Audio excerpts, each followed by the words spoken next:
A very good evening to one and all present here.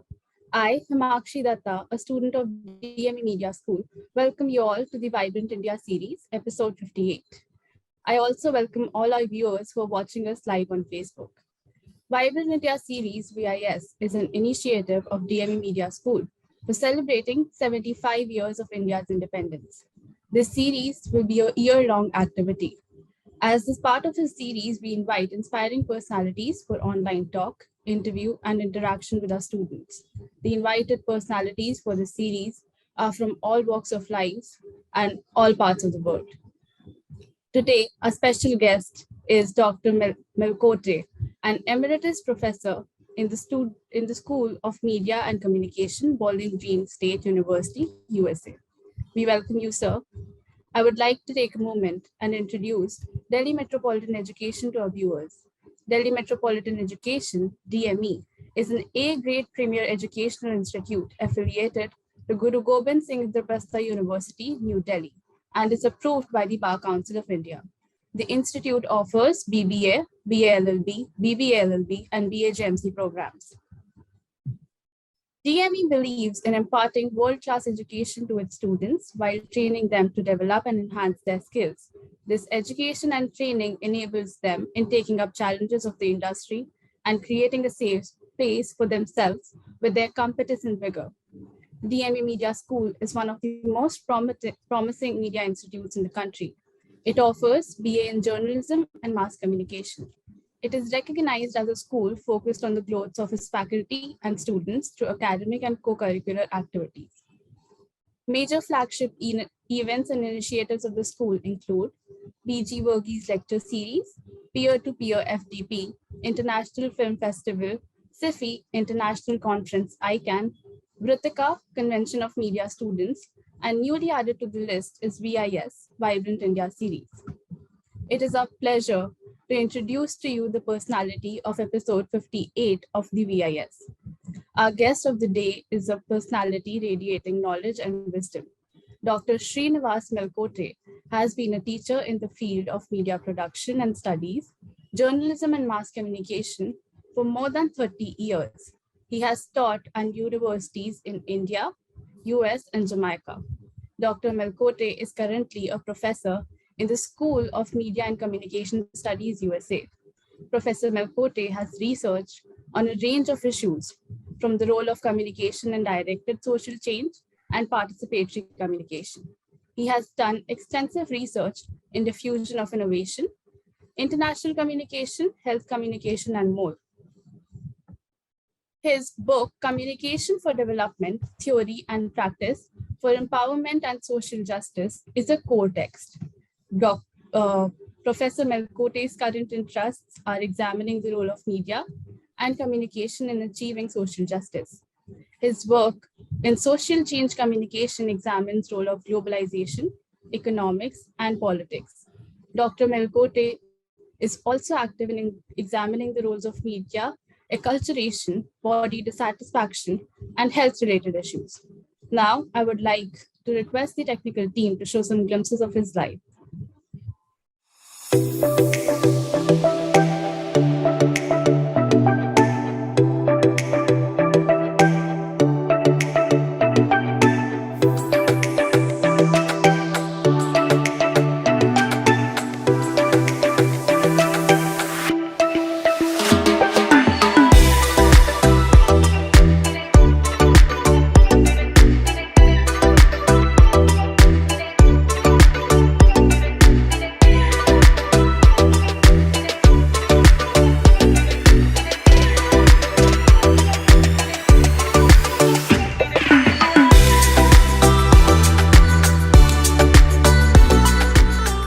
Thank you, sir, for joining us today. It is indeed an honor to host you. Now, I request Dr. Susmita Bala, Head DME Media School, to welcome the guest. Thank you, Himakshi. Welcome everybody to episode 58 of Vibrant India series. We launched this digital program in 2021 on August 9 on the anniversary of Quit India movement. And we presented episode 50 of this program this year on August 15 when India celebrated 76th Independence Day. Vibrant India series is an initiative of DME Media School, Delhi Metropolitan Education. It is an online series to get inspiration from distinguished personalities. This program has been conceptualized and created by Professor Ambrish Saxena. Vibrant India series is a tribute to all those people who have made supreme sacrifices for the independence of our motherland. This program is a part of Azadi Ka Amrit Mahotsav, a celebration on India completing 75 years of independence. Let us have a look at the eminent personalities who have graced the VIS during the last 1 year. 8 personalities from the Defense Forces have participated in VIS till date. These personalities belong to the Indian Army, Air Force, and BSF. These include Lieutenant General Sanjay Kulkarni, Lieutenant General Vinod Bhatia, Dr. P.K. Saxena, Professor R.K. Dargan, Captain Dharmveer Singh, Group Captain Ashok Kechurdia, and Mr. Virendra Kumar Gaur from BSF, also Lieutenant Prerna Chaturvedi. 8 personalities from the education sector comprising education planning, teaching and research have participated in VIS. Professor Ujjwal K. Chaudhary, Professor K.G. Suresh, Dr. Nakul Parashar, Dr. Saurabh Ghosh, Dr. Sandeep Kumar, Dr. Dev Aikat, Dr. Gurmeet Singh, and Professor Rooprekha Verma. 5 personalities from the journalism, broadcasting, and entertainment sector have joined the VIS. 2 senior journalists and Mr. Rajesh Badal, Shambhunathji, one as a commentator, one from animation industry, and Mr. Suneet Tandon graced the VIS. From the social sector, 9 personalities, including 8 women, have participated in VIS. These include Dr. Monisha Behel, who is working in the Northeast, Dr. Mridula Tandon, a medical doctor, Dr. Mridula Seth, an educationist, Mr. Trapti, a single entrepreneur, Ms. Vibha Lakhera, Mr. Bhavrin Kandhari, Dr. Meenu Walia, Ms. Meenakshi Gupta, and Padmashri Jiten Singh Shanti, a founder of Bhagat Singh Seva Dal, participated in VIS. 7 personalities belong to the art, theatre, and literature, participated in VIS. From the social sector, 9 personalities participated in VIS. 2 personalities from the field of law and human rights have graced the VIS session.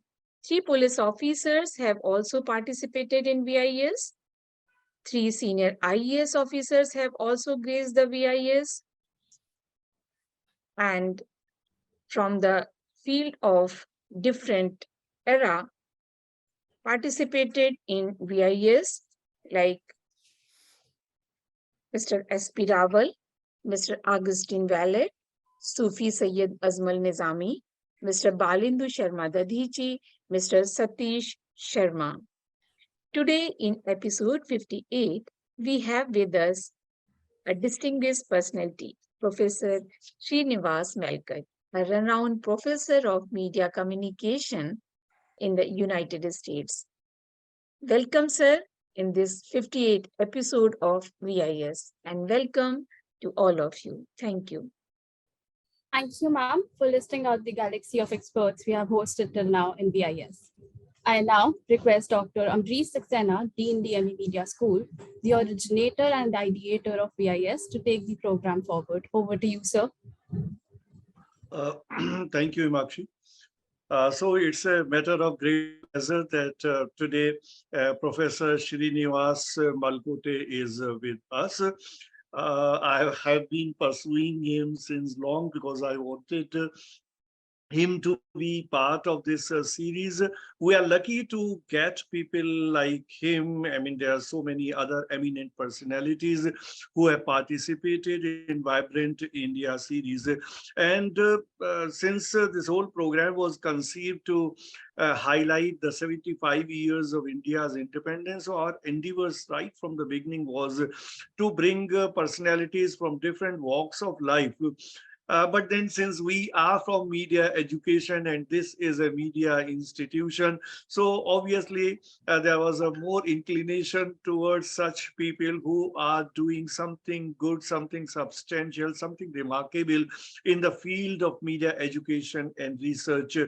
And because of that, we have been trying to bring Professor Malkote to this platform. And as this whole program goes, if I can tell you, Professor Malkote, that this whole program is divided into 4 segments. In this first segment, the introductory segment, once it's over, I will request you to please narrate us your life journey, your work. The whole idea behind this is that once something is coming from the person himself or herself, then obviously it becomes more credible. And I would request you to do this in a manner wherein you can tell us your experiences at different levels. You can even tell us some anecdotes wherein there are inspiring things, because the whole program is targeted towards inspiring the young minds. So and then whatever problems, obviously you have a very long and cherished career, so during this long journey there might be certain phases, some challenges, some certain problems. So if you can tell us in a manner wherein how did you overcome all that, and how you create a space for yourselves, so that the young people can also learn that if there are problems, there are solutions as well, and they have to move forward with whatever talent, with whatever vigor they have. So that will be the second part. I will request you to take 15-20 minutes speaking in this part, and then after that, in the third segment, I will be putting up certain queries wherein I will request you to further elaborate in areas where I feel there is something more which we can know. And then in the final segment, in the fourth segment, the house will be open to the students. And obviously there are teachers as well in this session, so they can put up your questions to you. So that's the whole program. So without wasting further time, I will request Professor Srinivas Melkote to please take over from here and tell us what all you want to tell us. Thank you. Okay. Good evening to everybody. I want to thank you very much for having invited me to come and speak to you. It's a pleasure always to talk to younger, motivated students. Since I have just about 25 minutes, I think I will go on a slightly faster speed because I'm used to speaking for the 60 minutes.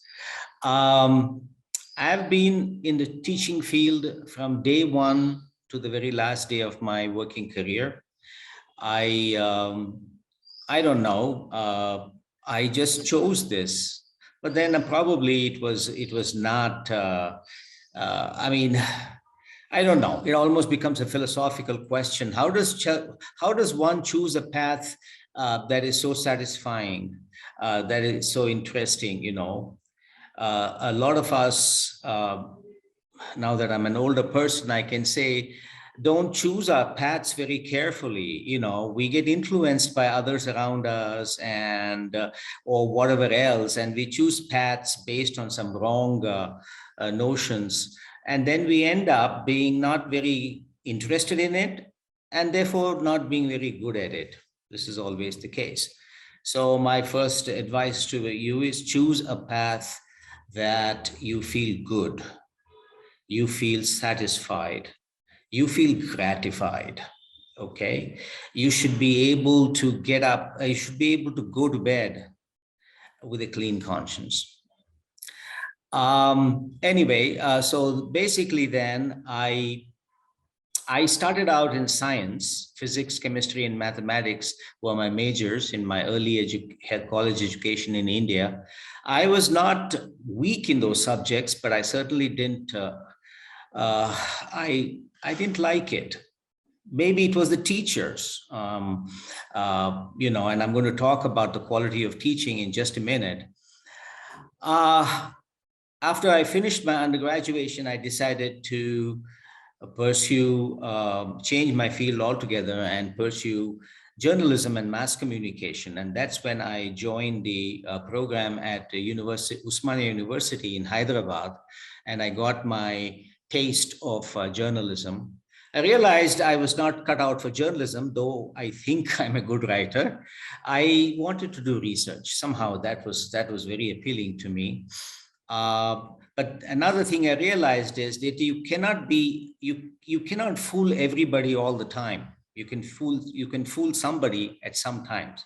So what are the things that you need to be a successful person?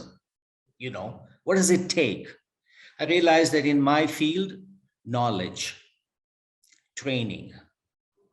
And so I was very interested in getting myself a PhD in mass communication. I did my master's in Bangalore University under the famous Professor Eapen, who introduced me, luckily again, my luck, into this aspect of socially active journalism, socially active communicator.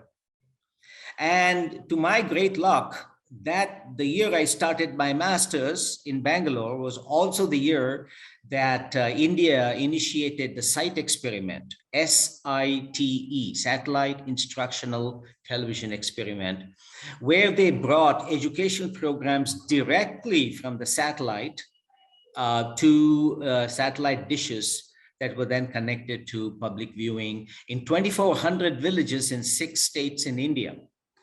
That's when I did my master's.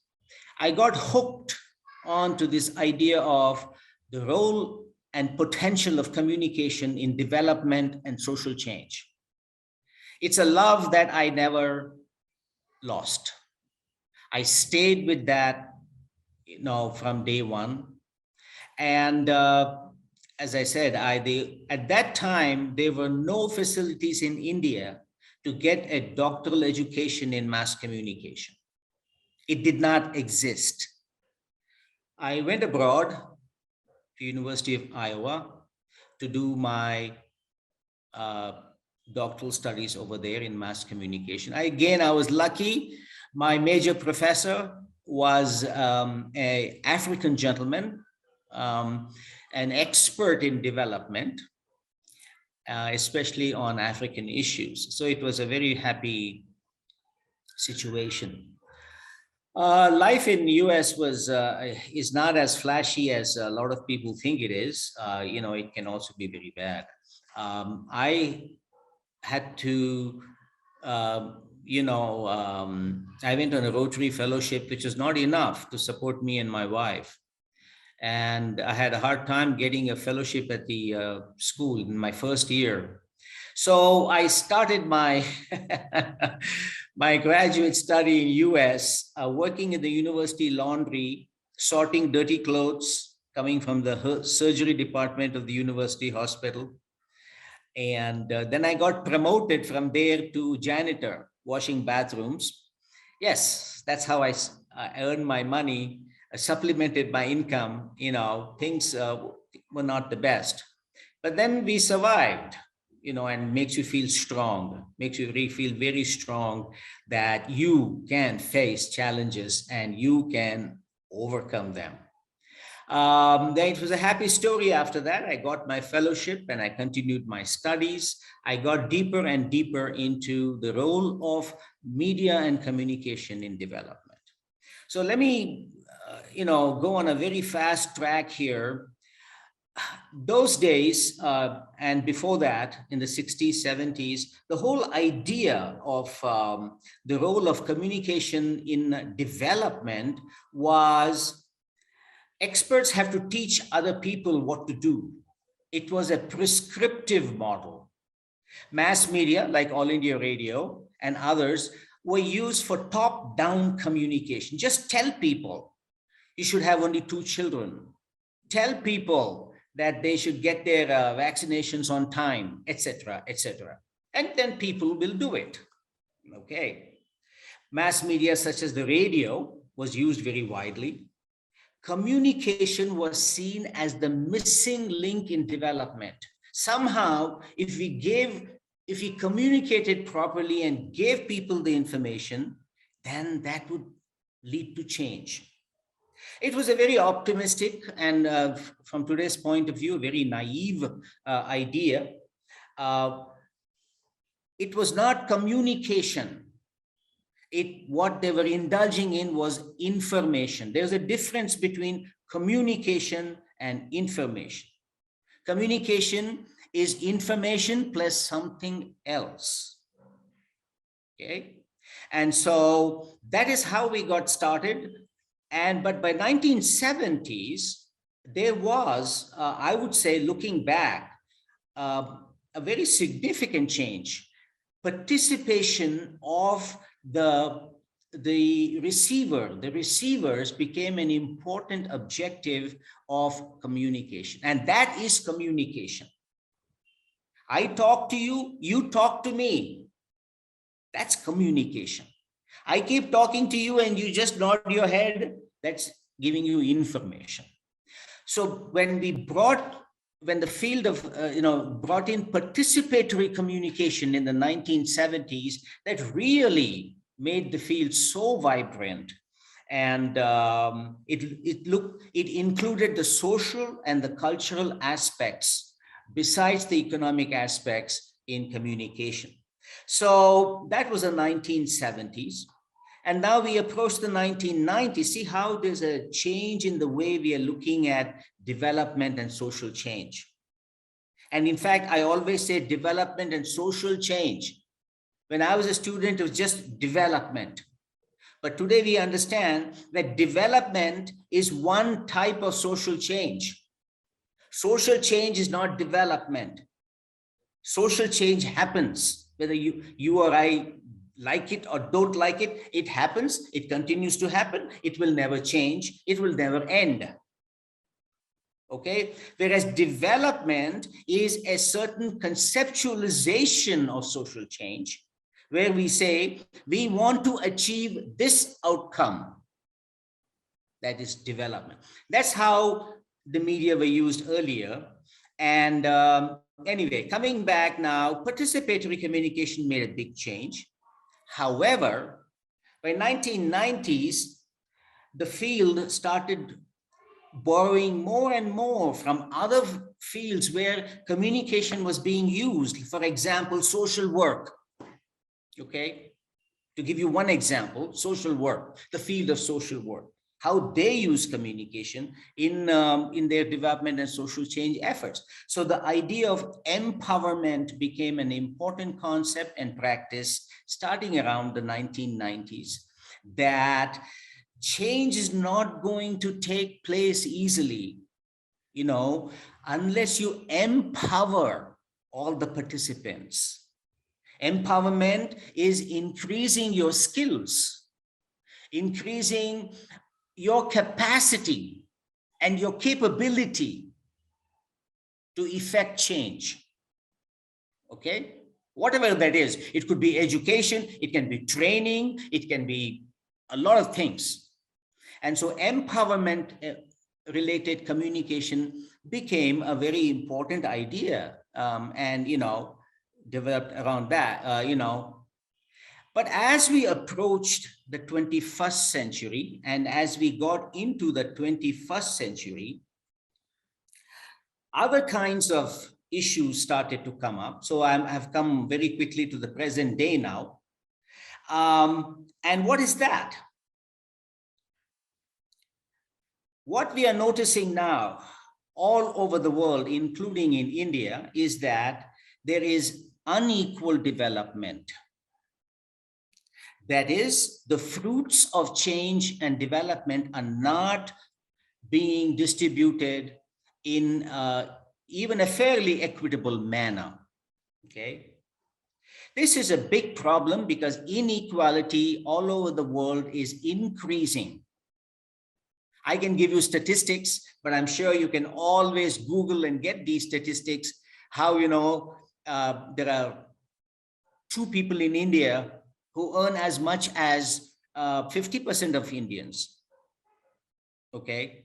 The difference between the 0.1% and the rest is only increasing. While the number of millionaires are increasing, the number of poor people are also increasing. It's kind of a contradictory process, but actually it is not. Anyway, for us, the challenge became what should be the role and place of media and communication in social change? What should be its real place? Realized that the greatest threat to progressive change is that the risk and dangers of development are differentially shared around the globe between the privileged and the marginalized individuals and countries. In other words, unequal development. That is right now where I, at least in the field, have moved, and in my 3 books that I edited that have been used as textbooks. One came out in 1991, the second came out in 2001, and the last one came out in 2015. You can see that change, so I would suggest that if you were to read my book, please read the latest one and not the earlier one, because so much has changed, in our conceptualization. Anyway, coming back, so scholars, practitioners, administrators are putting now an increased emphasis on social justice in directed social change. Now, that is the new buzzword, social justice, okay? And then redefine how development communication can play a useful role to address and counter inequality and injustice in development and social change, and make social justice the objective. Okay. Again, this is I think a much more better heuristic model, but the problem is, what is social justice? So we have to agree what we mean by social justice, because social justice is like mother and apple pie. We always love it, because who does not like social justice? It sounds so good, no? Social justice. But what is social justice? What do you mean by social justice? And so that's where I have been, concentrating in the last few years. Basically, we need structures, arrangements, practices, rules, policies, etc., which value and establish equity in claims and access to development, which is claims and access to resources that we need. The second important part I look at social justice is that to create established structures, arrangements, practices, rules, policies, etc., which value and provide choices and opportunities to enhance individuals and communities and others. In other words, in the first one, we are looking at freedom from inequality in the first objective. So basically, the outcomes of change include emancipatory politics, politics of self-actualization. And whereas in the second objective, we are looking at social justice at an individual level. People need to be empowered. People need to be as I said in my definition, provided with credible choices and opportunities. In other words, we should increase the capability and the capacity of individuals and communities to tackle social change, with empowerment as a main principle. What do I mean by that? All actors in development that belong to different sides must be empowered. In other words, they must be able to be active agents of change. Okay? So we need active agents. And to be an active agent of social change, whatever you might want to do, you need a certain level of capacity and capability. Okay, it could be skills, it could be something else. That's where we are right now. And that's where I truly believe that young people should be putting their minds and hearts into this. So now for a little bit of motivational talk. Actually, I should share with you the idea that as an older man, I'm extremely troubled by the condition of humanity. Okay, we are simply not progressing. And without boring you with a lot of things, I just want to take up just one or two things that are staring at our face right now. One is the climate change and related environmental pollution. We are not, as a humanity, we are not doing anything to stop devastating change. It has already started. People say climate change will come. Climate change already has come. It's only going to get worse. And our leaders are doing nothing. And young people like you who are listening to me today, this is your world. You are going to be living in this world for the next 40, 50 years and working, not me. You have to do something about this. And as a communicator, how can we use media and communication at different levels? That is the challenge for me today. And as I said, the second one is the social dimension. Inequality is only increasing. While governments are providing anti-poverty programs and doing some good work, I'm not saying nothing is being done. However, the political economic structure around the world, including China, is creation of capitalists. In other words, the rich are getting richer, the poor are getting. Don't take my word for it. I'm not a politician. Go look up. There is something called the Gini Index, G-I-N-I, Gini Index. It's an economic index, very simple. It ranges from 0 to 1. 0 means perfect equality. Everybody is at the same level, 0. A Gini score of 1 is perfect inequality. The ratio that was chosen by economists is to achieve inequality of 0.35 and no more.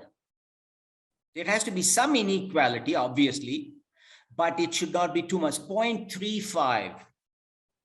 If inequality index for each country increases towards 1, it means there is more and more lack of distribution of resources and rewards.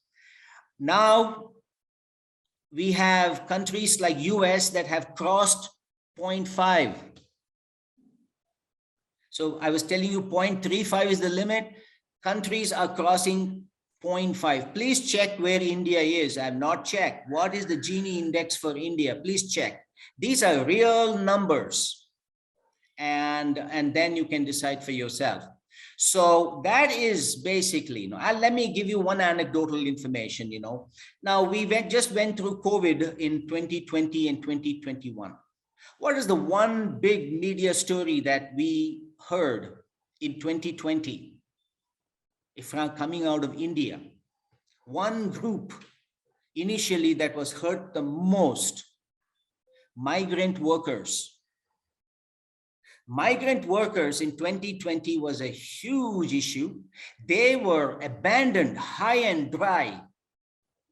The government closed down. There were no buses. There were no taxis. There was no planes. There was no nothing. You could not even go out of your house. There was no daily employment. These migrant workers, were stranded thousands of kilometers from their homes, and many of them had to walk home. Okay. Now, I want us to think about that. Why? Why did that happen? And migrant workers are not the only one, but that happened to catch the media, that can give you a story about how a lot of communities and individuals lack empowerment. They can do nothing about their own lives. They don't have the capacity and the capability to effect change in their lives. They can't do anything. Okay? And that happened. It happened. And COVID has laid bare so many other brutal effects of development, who in the, I get, most of my statistics are from USA. Which communities suffered the most? The poor communities. More people died. And among Black people and white people, Black people had a mortality 3 times higher than white people, COVID deaths. Okay. Then if we can question, why is that? Why is that happening? Why are Black people weak people? No, actually Black people physiologically are stronger. The reason was they don't have as much access to medical facilities, to medicines and doctors, or live in healthy surroundings. So they are prone to catch more infection and not be able to treat, which is again inequality in distribution of resources. So that is some, this is just one neat example, and then you can generalize this to other groups at other times. I'm an activist scholar. Anytime, you'll never see me holding a jhanda and standing near a red light and showing down, down, down the government. I don't do that. I write. Okay. For a long time, when I was younger, I was questioned by people and criticized by people. Oh, you went to United States very nicely. You sit in your air-conditioned office and you can write about development. Yeah. I didn't know how to answer them. I felt that I was, that there was something inadequate about me. But as I got older, I realized that in a war, in a battle, everybody doesn't do the same thing. There are some people soldiers who go with guns and who go in the front. There are other people in the back helping out with radio transmission. Okay, there are doctors working in the camps, treating soldiers. There are many, many ways in which people do. So I write. Nobody's told me that you have to write about, inequality and, social justice. Nobody told me that. I could have picked up information technology and picked up some topic there. No. And I was troubled by that. And have done this for 40 years now. So again, So that has been my, and all of my writings, if you read, you'll notice that there's an activist element in that, trying to find answers to questions that can help us in the area of development and social change with social justice. It is possible. It is possible. But yet, 40% of India's children go to bed hungry. Okay. Is it possible to make every child go to bed not hungry? Absolutely. Okay. If we can send people to Moon and Mars, we can certainly solve hunger. It's not because there's lack of food. There's a lot of food. Those days are gone. There is too much food now. But their distribution. And so anyways, these are some of the issues. And it's very, very important that resources, what are the resources? Everybody should have a decent education, skills, okay? Food, shelter, clothing, these are all important. But then going beyond that, we are human beings. We are not cows. We are not buffaloes. God has given us a human brain that can think and reflect. And so we need to use that to analyze what is going on around us. Don't expect somebody else to come and solve your problem. Nobody is going to solve your problem. You have to solve the problem yourself. Okay? That's empowerment. All right? And and everything is negotiation in life. Everything is negotiation. I will do this. What can I expect you do to me? You give me. It's always negotiation. Arbitration. Communication skills are very important. Not just speaking skills, writing skills, but organization skills, networking skills. Poor people, power comes in two ways. Power comes through money. But all of us cannot earn a lot of money. Power comes through organization, people power. Mahatma Gandhi ji, he was not a rich man. But if he was able to drive the British out of India, because behind him always there were 1 million people. People power. So economic power and people power. How can media and communicators create that kind of people power where people become active agents and not expect politicians to solve all their problems?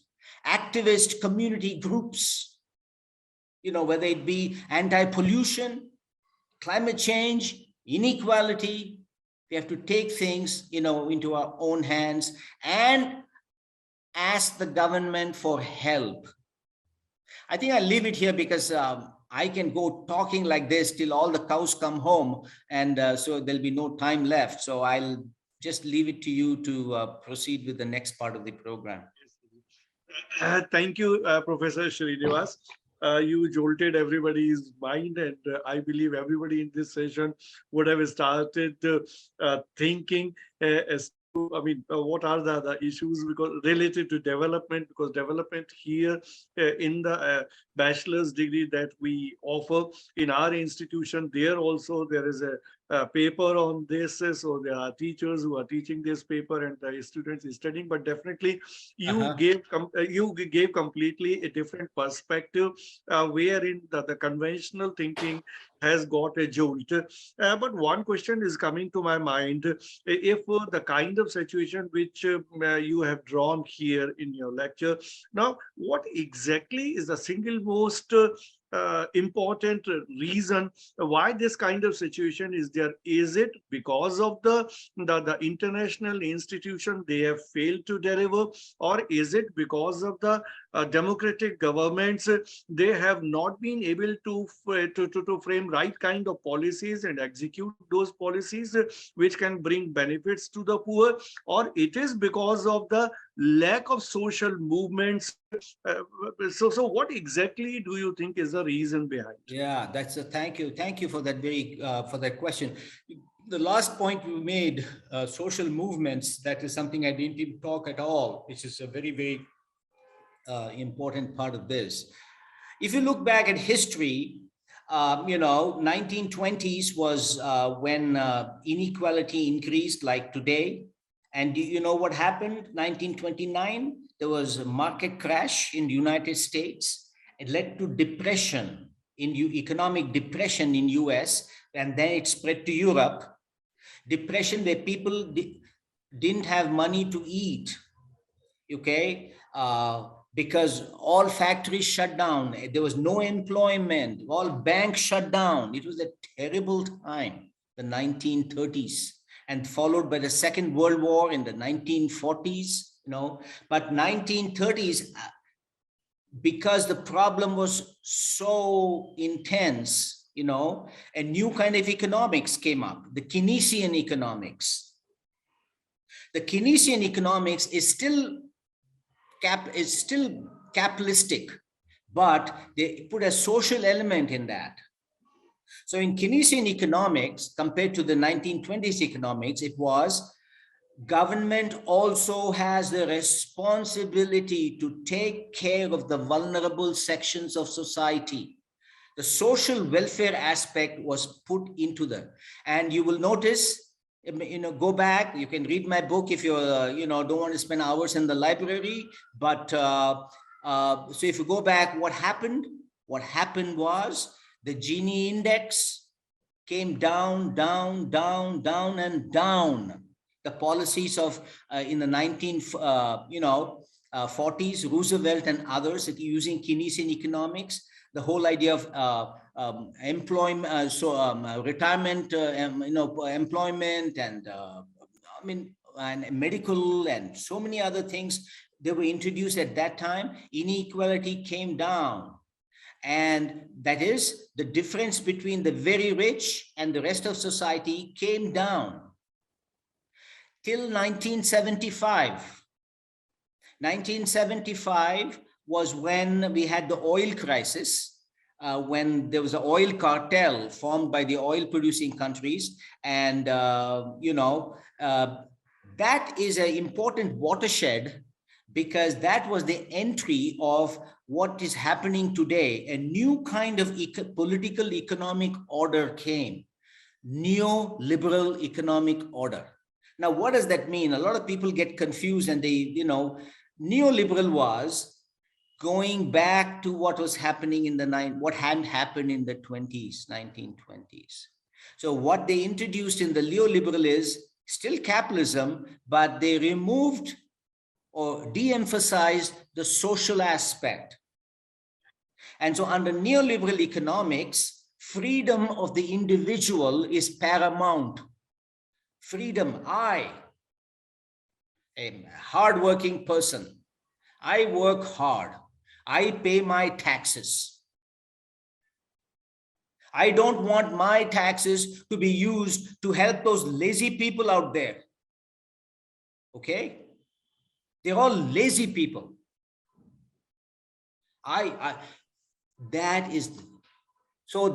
What happens is this is the idea. This idea then gets policyfied. So there's liberalization that takes place. It's easier to accumulate money.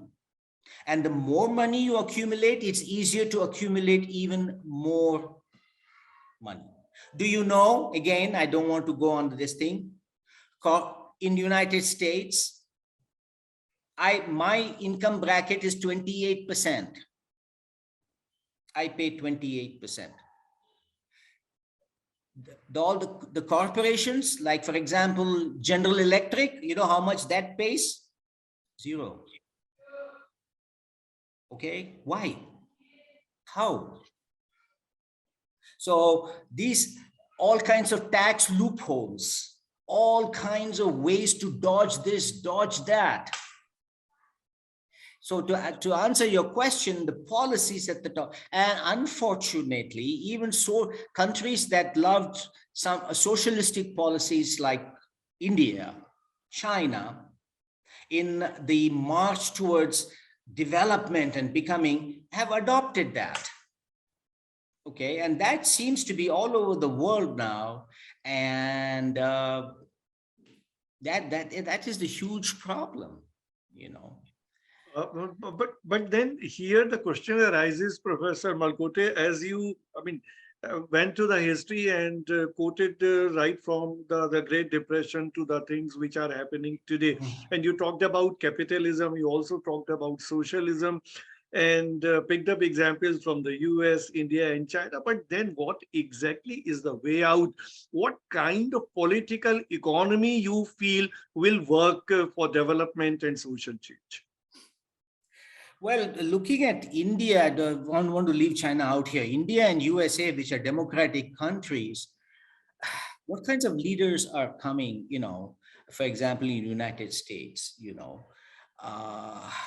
And then if you look at it, there is corruption in politics in the sense that vote banks, different ways to eliminate groups, to encourage groups. And what percentage of, you know, we talk about democracy all the time. What is democracy? What percentage of people, educated people, actually vote? Okay. The problem is there is apathy among individuals. And I'm not blaming them, and people are busy with their lives, but there is apathy, thinking, oh, somebody else will come and solve my problems. We do not vote. We do not spend time thinking about problems. We want to go to malls. We want to go online. We want to check this out and check that out. But what are the problems? What are the major problems? So the lack of public consciousness, that I think is the one. And this is so difficult. If by magic wand we could change this public consciousness, we will be able to elect the right kind of leaders. Since we are all democratic nations, we have, you know, we don't believe in coup and all that. We elect leaders, we have to live with them until the next election. Next election, the same thing happens. Okay, and that is the problem. I mean, I only want to use climate change because that is something we can all agree on. What is happening? Nothing is happening. Our objective is to stop the earth from growing 1.5 degrees by 2030. That goal is no longer possible now. 1.5 degrees is no longer possible. We have already set in motion, you know, but still people are doing nothing, you know. I mean, do you realize 10 years from now what your life will be, what air you will be breathing, what water you will be drinking, you know? I mean, do you think of that? During the time of COVID, somewhere near Punjab, you know, hot summer, people sleep on the terrace. The young people got up one day and they could see the mountains. They'd never seen the mountains in their life. And then the older people said, "Arey haan, 1959 mein aisa hi tha." Okay. The air cleared up. The COVID thing was a perfect experiment of what kind of world we can live in, but we are not. Again, smog has come back. We are breathing all that stuff. You know, we have the potential, but we are not achieving it. I don't have the answers. We all should sit down and think about it. This is not rocket science. Okay. And so, as I said, if I point my finger at you, where is that? Here it is. Okay. 4 fingers are pointing back at me. Okay. So pointing fingers at somebody else is not going to solve your problem. We all should, you know, move in. Whatever part you want to play? You want to write? You want to speak? You want to go on protest? You want to be a social worker? You want to be part of a social movement? Or you just want to sit and read about these things? Or at least go and vote? United States, my students, it's so depressing. I tell them 1 week before, guys, next week is election, please go and vote. They don't vote. Young people don't vote. What kind of a joke is that? Young people don't vote? That is the apathy. And we need teachers who are mentors. This is the point I made earlier. In my science classes, my teachers were teachers. They would come and dump knowledge every hour. They would come and dump knowledge. A teacher is not just for dumping knowledge. Is also a big brother, a big sister, a mentor. Working with the student and increasing his or her capacity and capability. Mentorship. So we need teachers and researchers, mentors, and I think I'll stop at that. Thank you, Professor Melkote. Yeah. Now the house is open to the students, and there are many students who are eagerly waiting to ask questions to you. So students who want to ask questions, please open your camera and put up your question. Okay, so the first question is coming from Saima Parvez, who is assistant professor in DME Media School. Yeah, Saima. Sir, please excuse me for the volume and the location where I'm standing. But it was such an enlightening session, and I, being a professor of development communication, I consider it my luck, my opportunity. Thank you to Ambrish sir for arranging this session for all of us. And my question is that, sir, even to the students, I keep teaching them that you should, wait for a development communication strategy. You should wait for a policy. You should look for a policy for a government to create. But how should they themselves as an individual incorporate or be a part of the development communication that is happening in day-to-day life, which they consider is not their, the onus of creating that development is not on them, but on the policymakers. So just, It should not be that way. We all have ways. We all cannot become education minister or prime minister of the country. That's not what it is. Start where you are. What are your interests in your own community, in your own basti? What's going on? There is polluted water flowing on the street. What do? You just cross over it and go to work. So can we do something about it? Why is this ditch water flowing like this? So be part of community organizations, different social movements.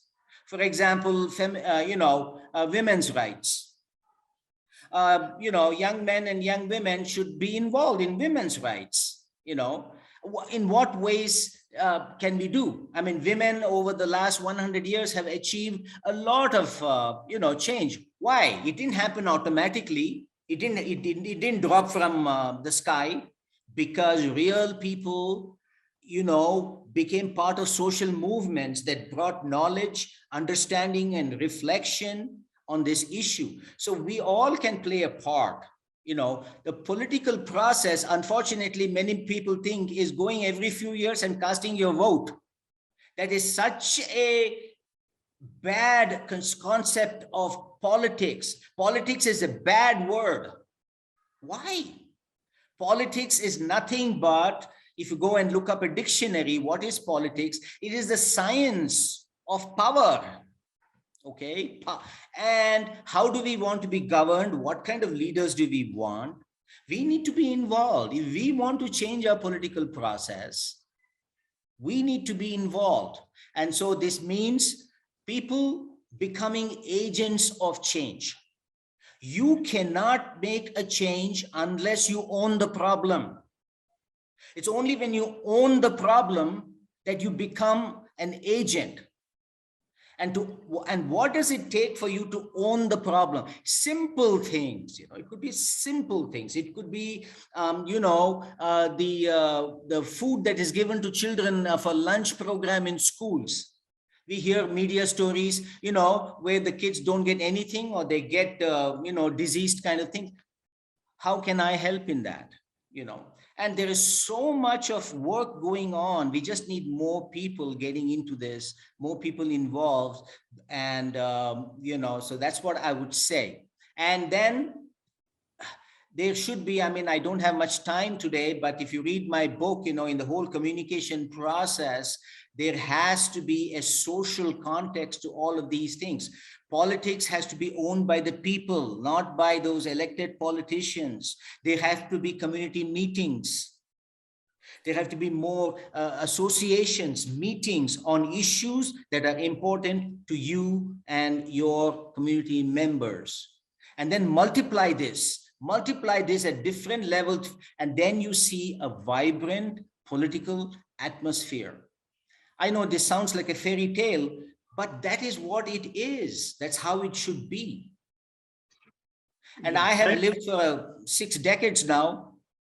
I don't have any optimism. I'm sorry. You know, as human beings, we have been given so much awesome power of thinking. We're not using it. We're not using it.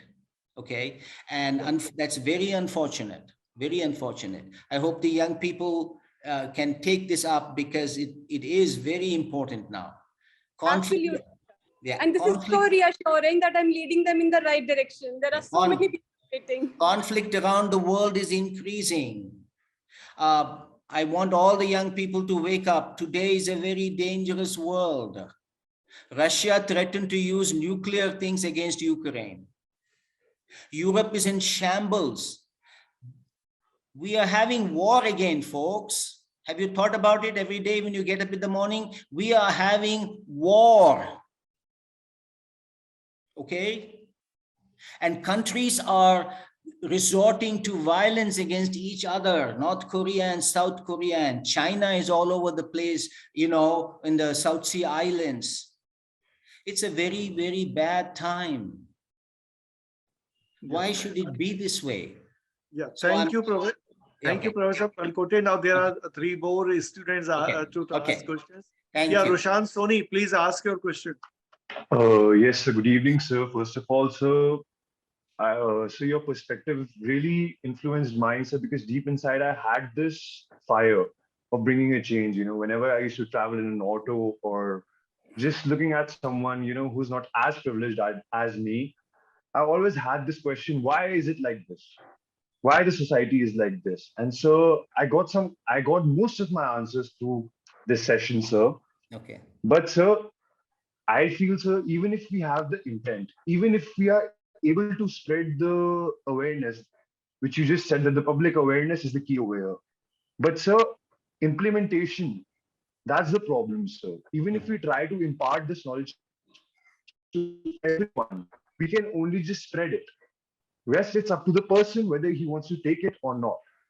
So what should we do in that case, sir? Yeah. Because not everyone is good. Everyone has their own, so everyone has their own, what can you say? Their own ideas, their own ideologies, their own, you know, psychology. So what shall we do in that case? Execution is a problem, you know, because, you know, when as in a society, we have set up a society with the elected leaders, bureaucrats and others, they're in charge. And we need to look at, again, I'm going to repeat myself for some of the things, what kind of a system we have now, how much of public participation is in this, you know. For example, let me just take on that migrant workers. What percentage of educated Indians actually got bothered by this and you know, and started looking at issues and similar issues? So in other words, for the first part is we need active citizens. That is very important. Active citizens, and, you know, not expect somebody else to be a perceptive and, you know, I'm not saying an activist, but definitely a perceptive, you know, citizen, and to take your citizenship duties very seriously. Everybody should be doing this. Implementation, again, depends on the power structure, and that depends on the politics, and it's very difficult for me to, but as I said, if you're empowered, if there are ways of using development communication to empower yourself and your community. For example, advocacy communication, resistance communication, social networking among close affinity groups, people power. So we can bring pressure on change makers in different ways. So how can we use media? And also, how can we use the media? The media around the world, the mass media, has become a puppet of the economy. And they preach the same conspicuous consumption and some kind of romantic view of the world with entertainers and singers, which is all good. But at some point, there is hardly any discussion about the issues on the street. And so how can we get the media on our side? So there are many ways we can work this. I would suggest you start with my book and then continue, thinking about this and working on it. Yeah, thank you, sir. Thank you. Thank you, sir. Karishma is there to ask her question. Yeah, Karishma, ask. Good evening, teachers. It's a pleasure to be here to hear you out on your journey for past 30 years. After listening to you, sir, my perspective has changed. Like it is different now. When I entered DME, I'll be very honest with you, especially a big thank you to Ambrish sir.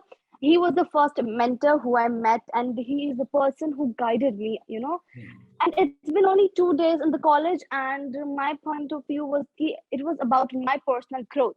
But after listening to you, you have told us that how important it is for us that our country, our growth means our country's growth. It is very important to be very active, to participate.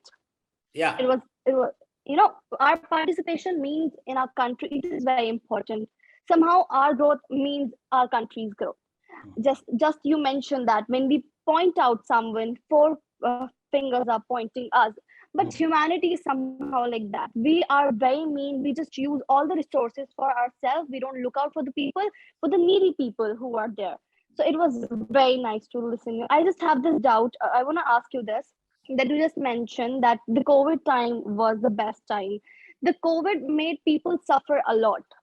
So there are people who look at it both the ways. There are some people who say that COVID was a hilarious, a ridiculous condition for the country. It just made our economy drop down very well. But people like you also somehow see it in a very positive way, that people stopped. People needs. So people stopped and they were, able to see mountains from Punjab. So we can it means that we can work on us and we can make our environment, economy better by ourselves. Yes. COVID, well, I want to make a slight correction. I'm not saying the entire COVID thing was something positive. I just picked on some examples. The COVID did have a lot of negative consequences. But on the whole, I think the whole COVID thing, again, I don't want to talk in the past tense. I think it is still with us, was a very important teaching moment for humanity. The anthropomorphic bias that we have, that we humans somehow are above everything else, I think came to a shattering conclusion that one small little, virus can wipe out the whole world. And so we have entered a new era now. And, our enemies are not humans. Our enemies are all around the place, and they don't sleep, and they don't differentiate between black and white or Indian or Chinese. Okay. They come, and these are bacteria and these are viruses. Our grandparents, when they were children, my grandparents, not yours, children, lived in a world where germs and death from TB and that thing was so common, nobody bothered about it. But by the time I grew up, vaccination and all, everything had come up. We have come again back. I mean, what kind of joke is this? I mean, as human beings, shouldn't we continue to progress? How can we regress? And now people don't want to get vaccinated in the United States. And they don't want to get vaccinated against this and that. And I didn't even get into the fake stories on the internet.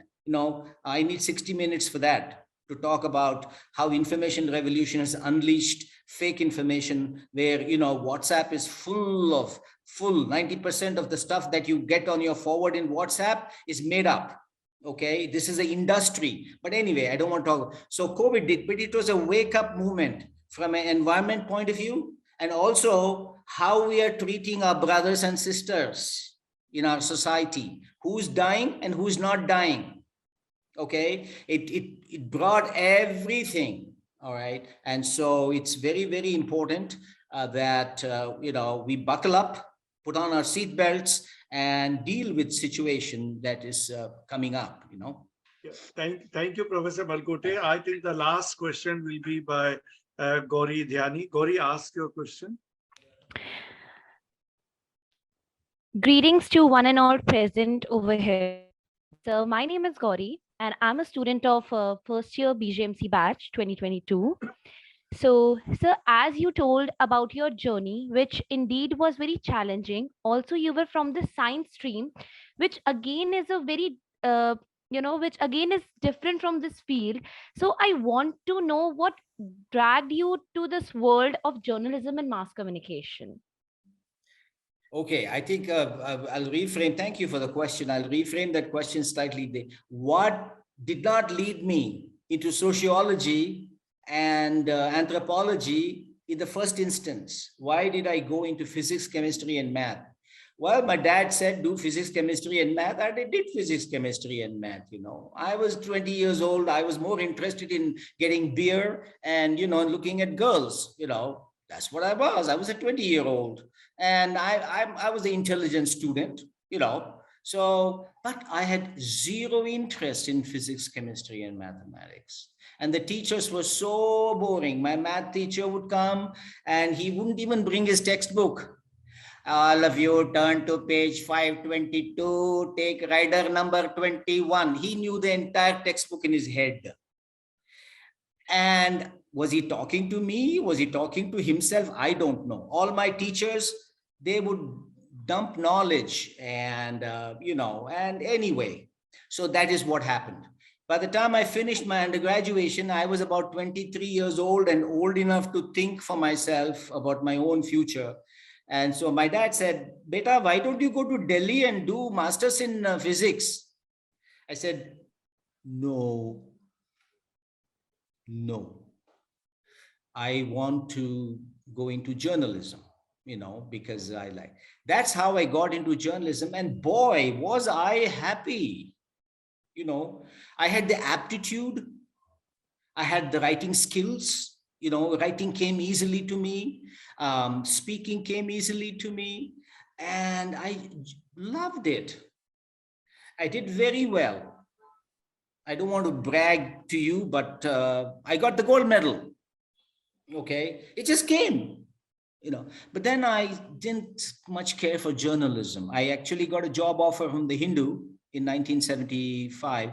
I wanted to get a PhD, get into research and research role of, and that's the path that I took. And so it is one happy instance leading to another. And I'm so glad, because many of us don't choose our paths carefully and then we regret for the rest of our lives.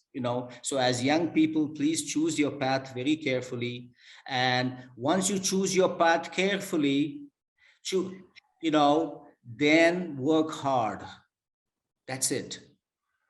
Be passionate about it. You will succeed. You will succeed. But choose your path. You should be able to go to bed, and feel good.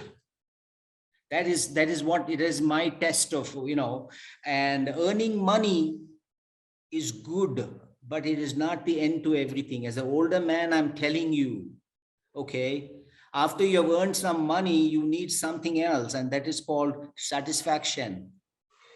Okay, and so choose your path.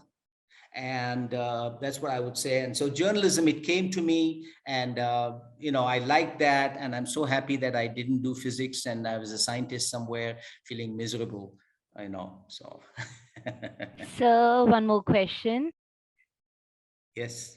So what all we students at this level should practice or do to improve our writing skills, as you are an editor and yeah. Well, you have to write, and write. That's the only way you can get writing skills. Pick up some models. You can write as a journalist. You can write as a, you can write fiction stories. That's different. Or you can write as a researcher, as a teacher. All of them require different writing skills. You write differently as a journalist than as a professor. So take up a good model. I would always tell my students in research, choose a journal that you really like in your field, and then look at the style of all the articles that are accepted. Do you notice some commonality there? And there are also some rules in every field, from journalism to academic research.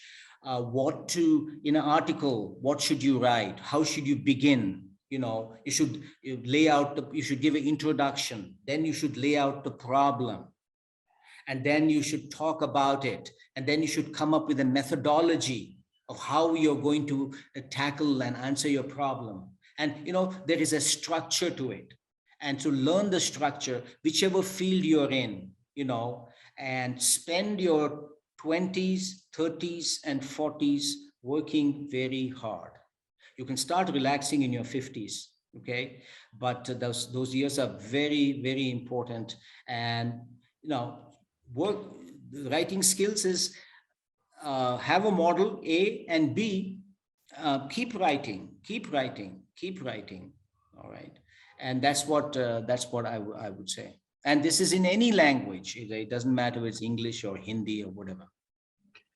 Thank you, Professor. Thank you so much, sir. Yeah, sure. One more student is there, so we can take up this question as well. Rishita said, please ask your question first. Good evening, sir. Yeah. Hi. So, since we all know that 2023 is going to be the year of international year of millet. And I'm sorry, which year? International Year of Millets. Millets. Yeah, millets. Can you spell it? MILLETS. Millets. Okay, like the grain. Yeah. Grain. Okay. And malnutrition among women and children are the major concern these days. Yes. But many more other challenges like the food security, climate changes, yes, and nutrition. So, how would you compare the issue of food security, nutrition, and climate change together to resolve the issue? Well, these are some are related. Nutrition has been an issue that we have been dealing with for the last 50 years. How can we improve the nutrition level of it? And talking about millets, I think that, when we make rice, make sure that you have 50% millets in that. There are certain millets that blend very well with rice, don't change the taste or the color, but they reduce the glycemic level of rice by 50%. Anyway, I'm a little bit of a food, I'm a foodie, so you can understand. All of these are related. At the end of the day, if you listen to what I said, it is the kind of social justice involves people's access to resources to better their lives. And what is the access you have, I have, and somebody else in another community has to resources, to food, to nutrition, to education, to health. I look around and, I read research about India, and they say so many Indian children are stunted, have stunted growth because they're not hungry, but they're not getting the nutrition, for the kinds of things. That is one of the big problems in India, where our manpower is, reduced due to sickness, inability, and the people power. And so access to resources, access to education.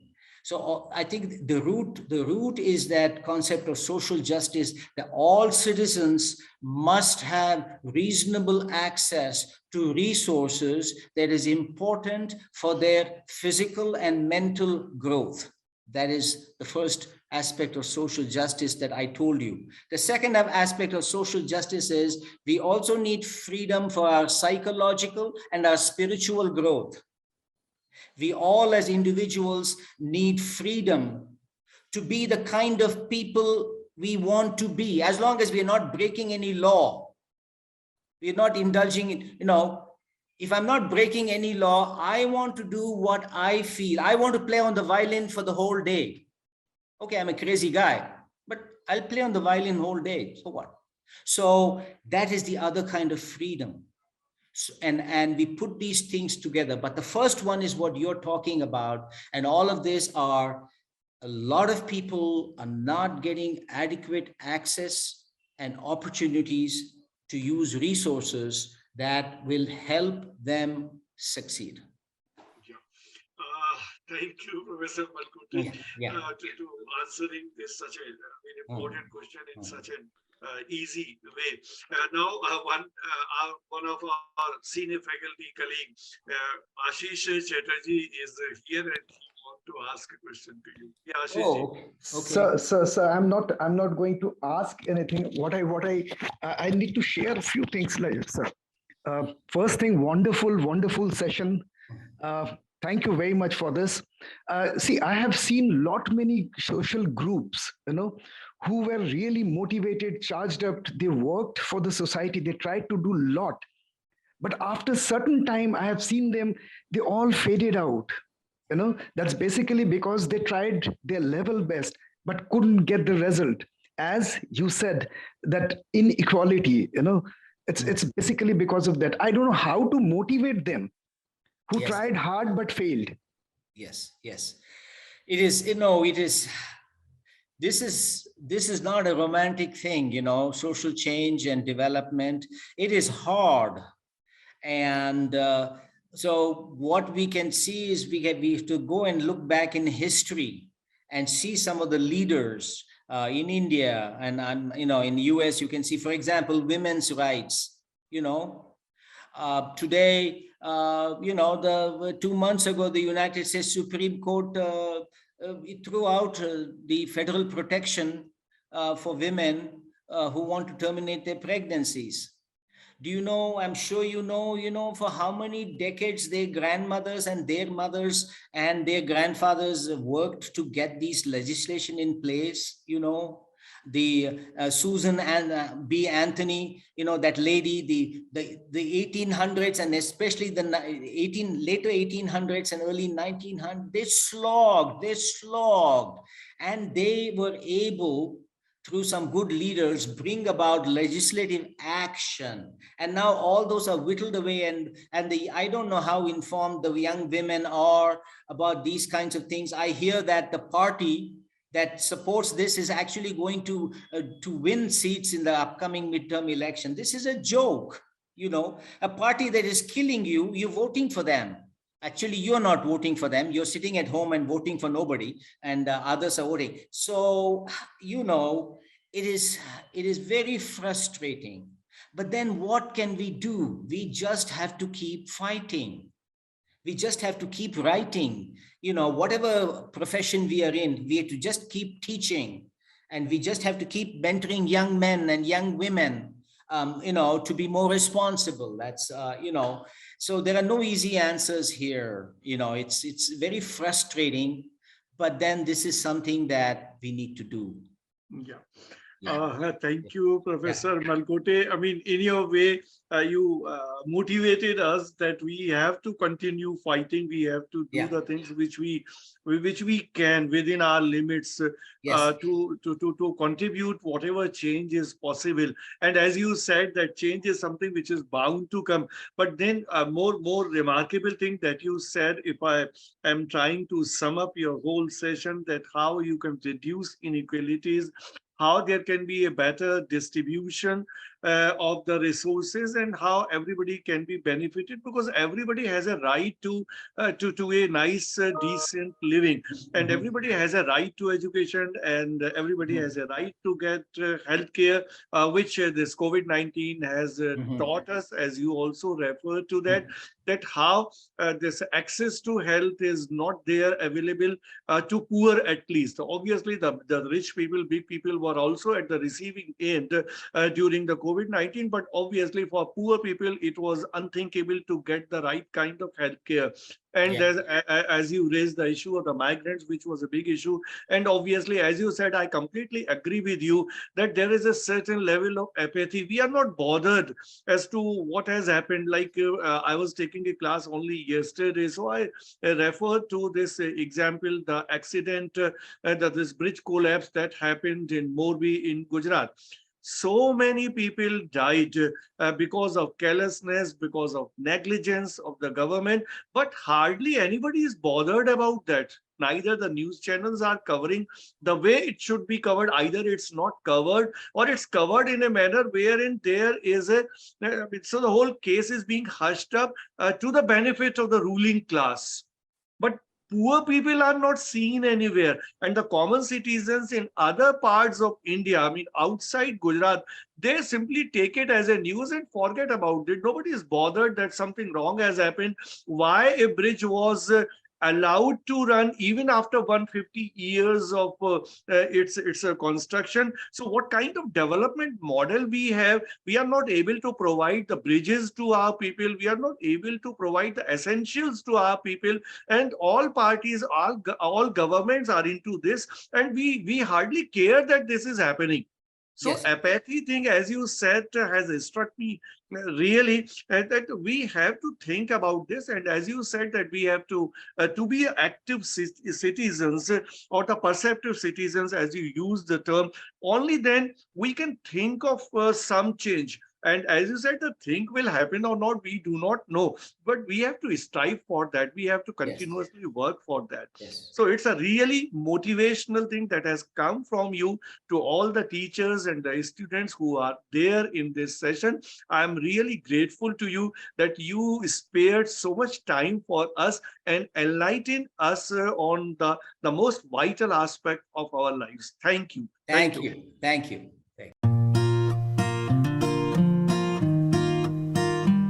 The first impression that comes to our mind about any college: tall buildings, big classrooms, large lobby areas, thick books, IT labs, assignments, class tests, and projects. Nothing besides that. Every hour, minute, second spent here help us carving and shaping our persona, cultivating innovative mindsets for the challenging world. Learning is a lifelong process. Sharing knowledge, inculcating values of life, spark the innovative horizons of mind. Fun and frolic is the nature of every nook and corner here. A daily dose of thrill we are sure to get here.